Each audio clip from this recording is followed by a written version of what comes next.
Hello, and welcome to week 12 in the psychology of personality, where we're going to be taking on two chapters, chapters 15 and 16. First, we're going to look at religion as a perspective, um, the religious perspective of personality development, identity development as well. And then in chapter 16, a little out of my element, obviously, but African perspectives on personality. So let's start off with religious perspectives on personality and what we sort of can contextualize in terms of what we've already covered in this class is that religion as a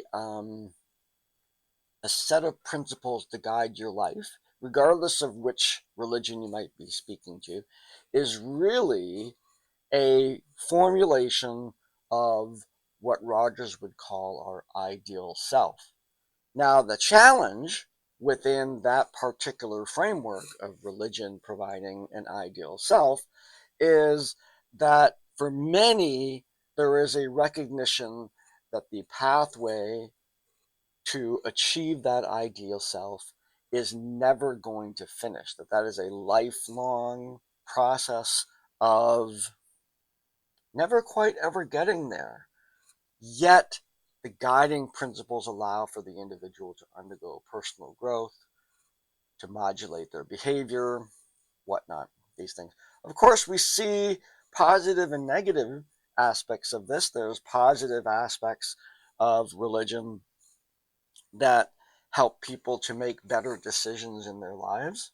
And there are, of course, negative aspects of religion that allow people to become radicalized or, in essence, to achieve a sense of superiority over other people and whatnot. So, religion is one of those areas in our society, as important as it is often shunned, despite the fact, shunned in a way, but despite the fact that many, many people in the world are adherents to one religion or another.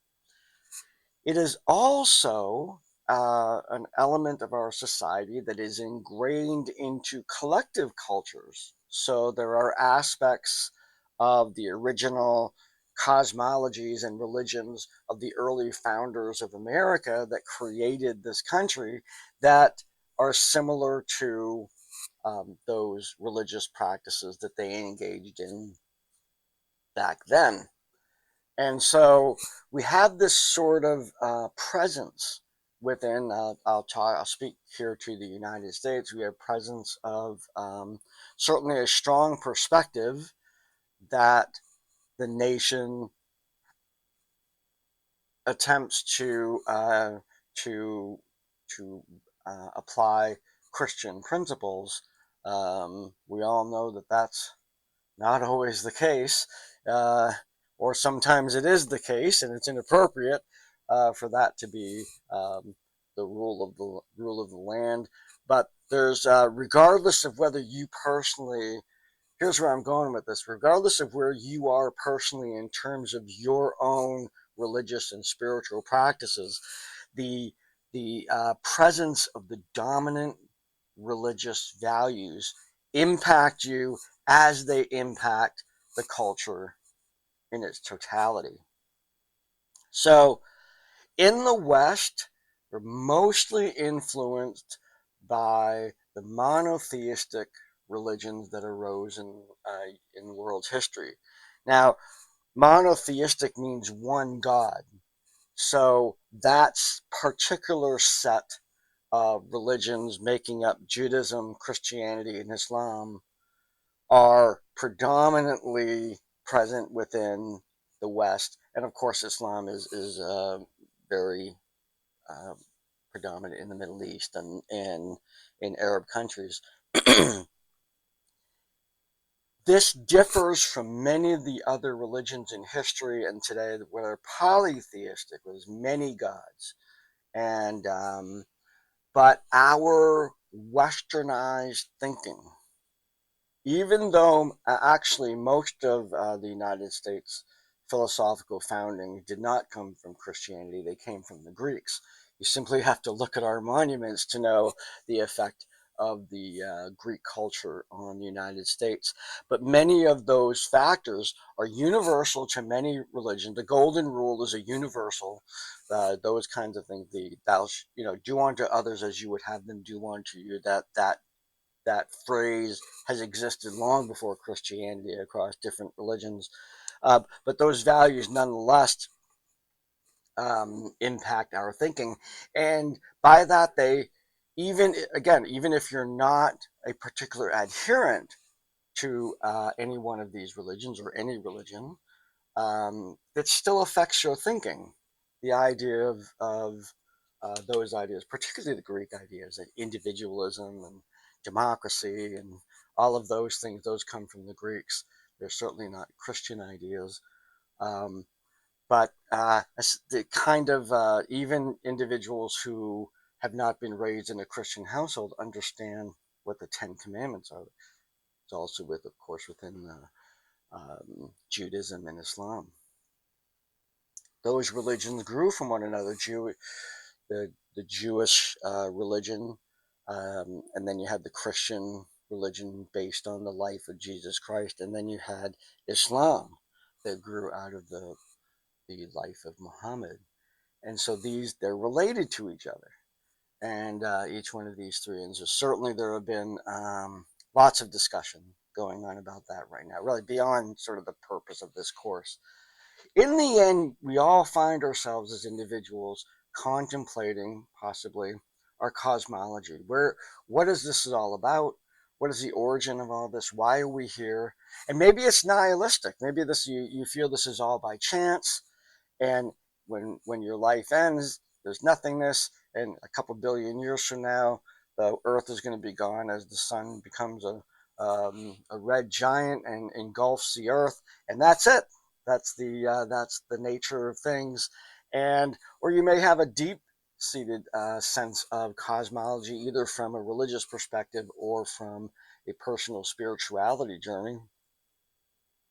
The My sort of take on that is, um, in terms of my basic understanding is many of us um, may pride ourselves on the capacity to make the right decisions, yet sometimes the right decisions are not necessarily the most comfortable decisions.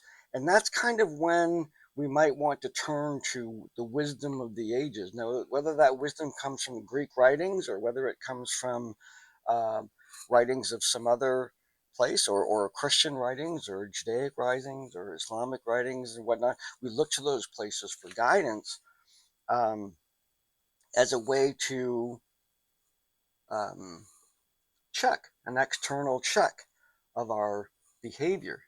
And when we look at the kind of over history, the collections of these ideas that we now group together as faiths or religions or pathways or anything like that, we see that those collections tend to be very interrelated with another, complete.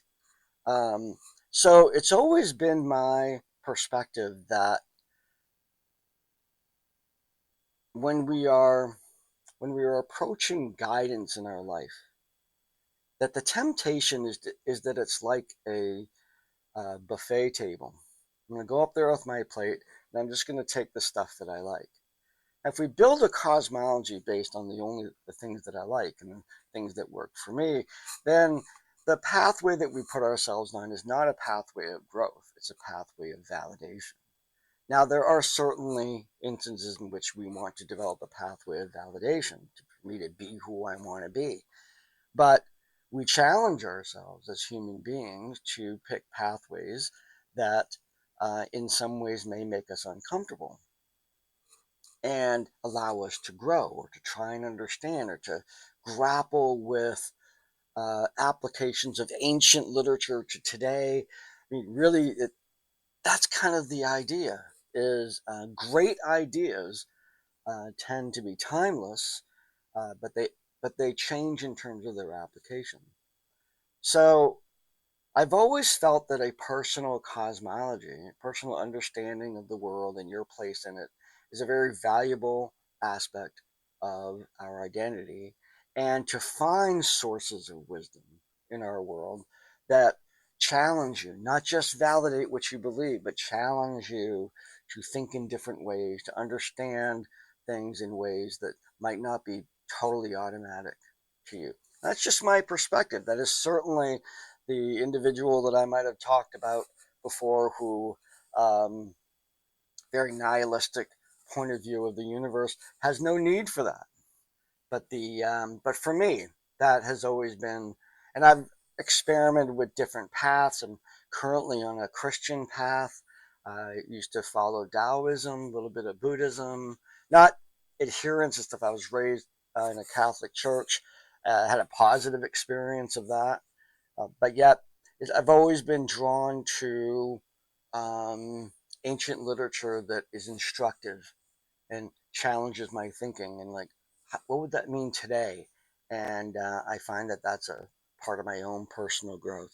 So what I'm going to ask you to, there's just two discussions this week, one for each chapter. For this chapter, I'm going to ask you to talk about your cosmology and how you believe, what are your beliefs about the universe and its purpose, and if there is one, and certainly express if you don't feel that there is, that's a valid perspective, and discuss how that has shaped who you are, and maybe even this kind of couching this in the looking glass um, perspective is um, faith leaders when from your childhood, the religion that you were growing up in, if there was any, and then of course the role models within those religions, and possibly the process you went by of kicking those people out of your committee to reestablish them with something else, maybe your own cosmology, or you found a different way, a different pathway for you.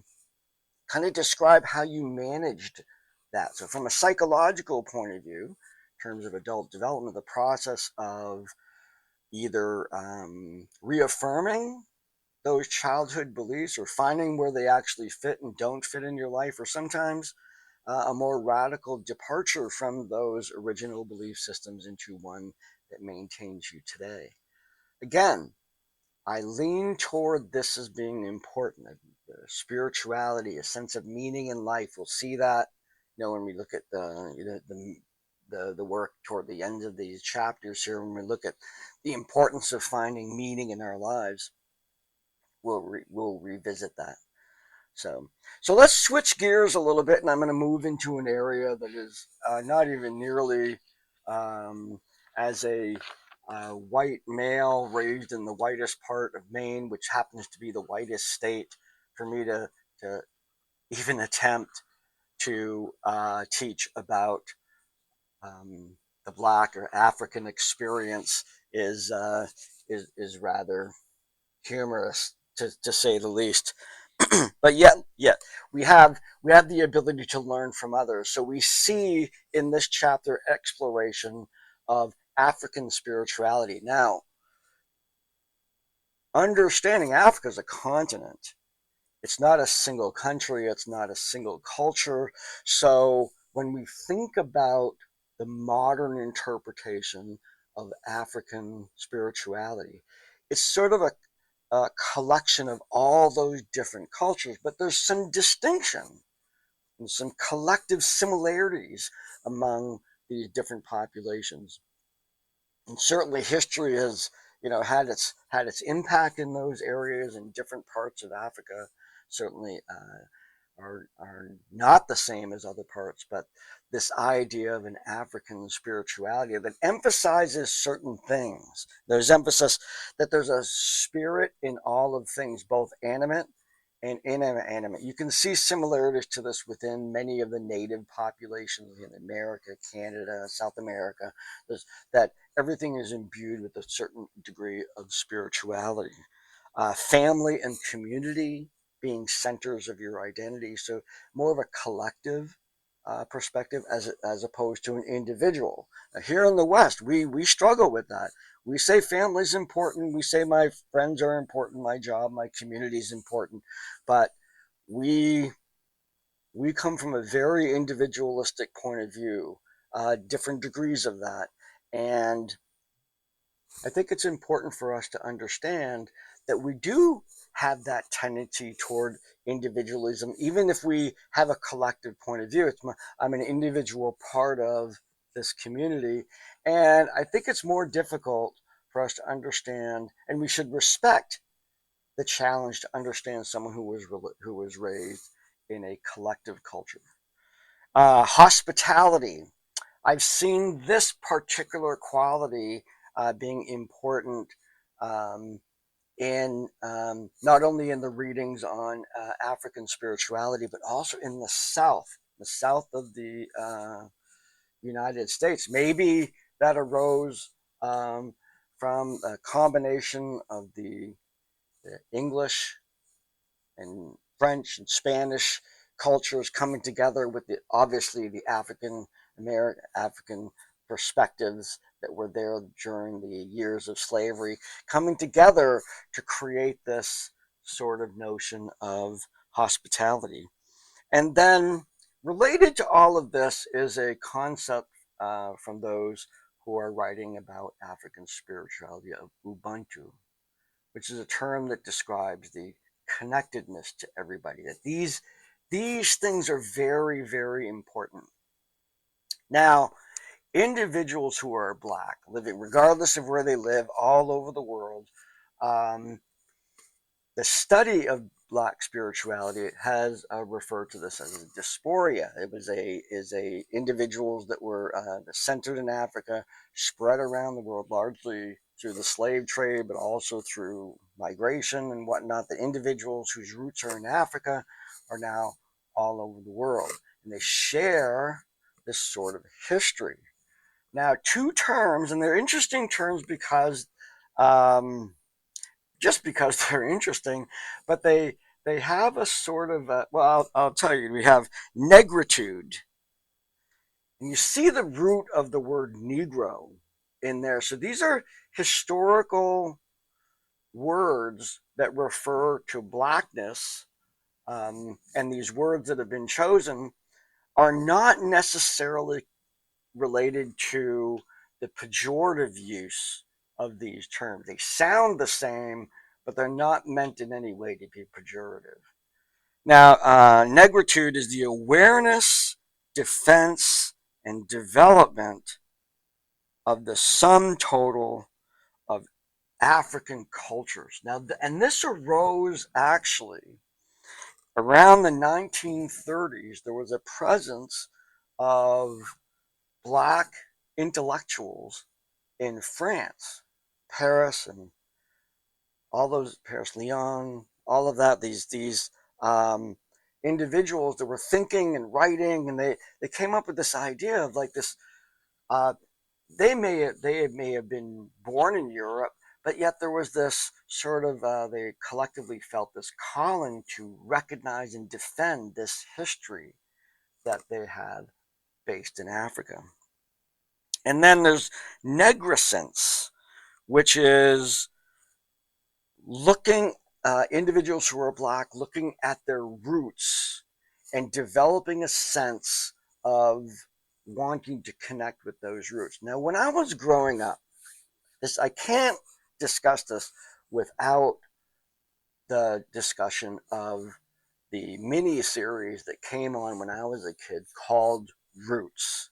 And so you had, was it Aldous Huxley? No, that's a different guy. Anyway, the guy that wrote Roots, he went way back and found his family tree extending all the way back to Africa, and then traced his family through different individuals up until the modern day. And this mini series covered those stories. And this what you look at it today, and boy, it's a little dated, and you can see all the different biases and all that. But nonetheless, it captivated my generation. This was discussed in school. We were asked to watch it at home and then to come to school and talk about these things. And again, there wasn't a Black person within 50 miles of where I lived, but yet this was seen as sort of a cultural turning point. At least in that, for my generation, we watched this film, and it was just I remember to this day this sort of wonder beauty that I found, particularly in the first few movies when um, the fight to keep that identity was so powerful. And it was throughout the film, but particularly in those first few episodes. And I found it riveting. I found I was personally, I was a little jealous. Of course, not of slavery, but I was jealous of this connection to a collective culture, this fight, this all of that. So I have always had sort of I'm going to say an envy of individuals who have that deep connection to their roots. I come from an Irish, French, Canadian background. And I'm going to admit, as much as you know, I play around with the idea. I like my Canadian roots. That's really cool. Used to live there. I was born in Montreal, which is nice to say. I mean, it's very much. I was raised in northern Maine, so I'm way more Mainer than I am Canadian. But having that part of my identity, I have lots of relatives in Canada, and so there is a connection to Canada. Um, then on the French side, which is my mother's side, there's the connection to northern Maine and the things that happen there. The weakest link is the Irish one, which intrigues me.